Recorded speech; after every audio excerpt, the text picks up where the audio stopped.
আপনার বাড়ির পাশে 5 তলা বিল্ডিং করেছে আর আপনার ভাড়া তুলে গো। কারণ ওই সেদিন ওই 5 তলার লোকে ভগবানের ব্যাংকে জমা করেছিল, যাইনি দিয়ে ভগবানের ব্যাংকে জমা করেছিল।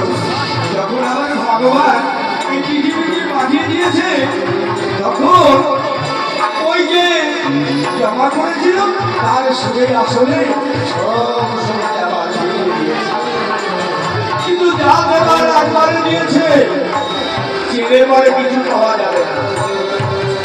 এখানে প্রথমে বলেছি আজ আমার কমিটি দাদারা আজ এখানে এত সুন্দর মধুর বৃন্দাবন করেছে, কি পাবে গো? টাকা দেবে গোবিন্দ আমার? হ্যাঁ, আজ হরিনাম দিচ্ছি বলে বস্তা ভরে টাকা দিয়ে দেবে? দেবে না, কিচ্ছু দেবে না। আরো পরীক্ষা করবে ভগবান আমার। আমি আরো পরীক্ষা নেব। কেমন বলেছে পরে আমার যদিও না খালি আমার কাজ তার হয়ে ভগবানকে কত সংস্থা পাওয়া যায়। তাই নিমিত্ত কুঞ্জ মনে নিত্য যুগল বর্তমানে